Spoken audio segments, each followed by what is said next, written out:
Uli Deck, Picture Alliance, Getty Images. A Tesla Model 3 of the Paris International Motor, October 2, 2018. Red flags are popping up around Tesla, even as the company is expected to report another profitable quarter this week. A falling share price, expiring electric vehicle credits and a mountain of debt in about 5 weeks all loom over Tesla as investors wait for its fourth quarter earnings release after the markets close Wednesday. They'll be looking to see how the last 3 months of the year compared to its strong third-quarter results, which surprised investors with a profit, better-than-expected car sales and faster production of its Model 3 sports sedan.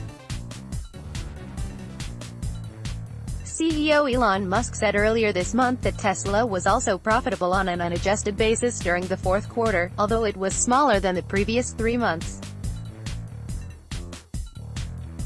Musk hinted at the results in announcing layoffs of about 7% of the company's workforce, as it struggles to remain sustainably profitable, as Musk has promised.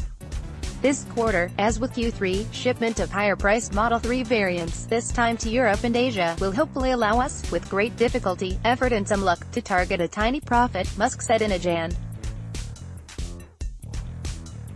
18 company update. During the third quarter, Tesla earned $311.5 million in net income. After one-time adjustments, Tesla reported a $516 million profit. Tesla's third profitable quarter ever.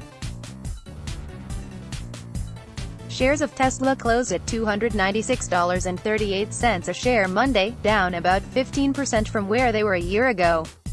Tesla is expected to report fourth-quarter adjusted earnings of $2.19 a share and revenues of $7.08 billion based on average estimates of analysts surveyed by Refinitiv.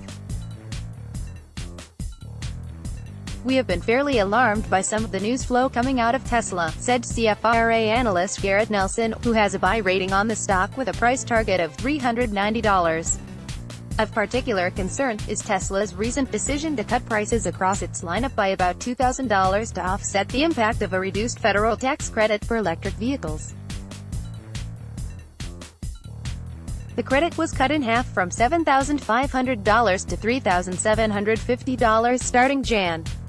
1. Part of a plan to phase out the credit for every manufacturer, once a threshold of 200,000 cars sold is crossed. One of the biggest questions heading into the new year is how is demand going to hold up in the absence of this federal tax credit? Can demand stand on its own 2 feet? Will consumers continue to buy the Model 3 without that tax credit? "We are going to find out real soon," Nelson said. Another concern is whether or not Tesla will need to raise more capital, which remains one of the big questions hanging over the stock. If Tesla were only going to keep selling the 3 vehicles it has already brought to market, it might be able to do without returning to investors for more cash, as it has already done several times since it went public in 2010, said Morningstar analyst Dave Whiston. But they have so many gigafactories they have to build, so many vehicles they want to roll out. That takes a lot of money. The company is trying to establish a manufacturing presence in China, a solar power and energy storage business to build up. It also has plans to expand its lineup of vehicles.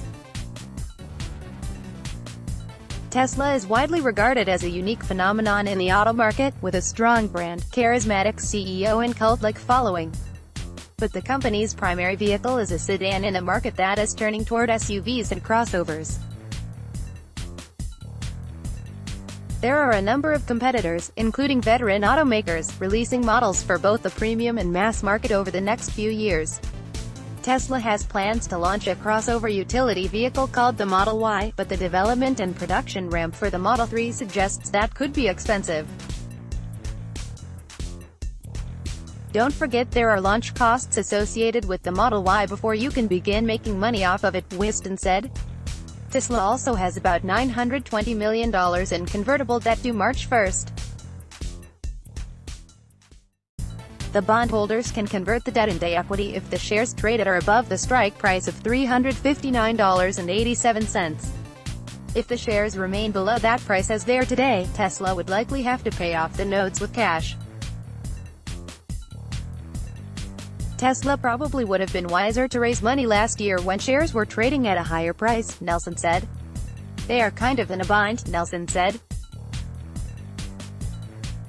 That headwind is very well understood on the street, but it appears from our perspective they kind of made a mistake not raising a capital through an equity issuance when shares were 20 to 30% higher than they are now. That said, he added, the stock has sold off sharply since the beginning of the year, and we think the bar has been lowered to a level where there could be a positive surprise on the earnings release.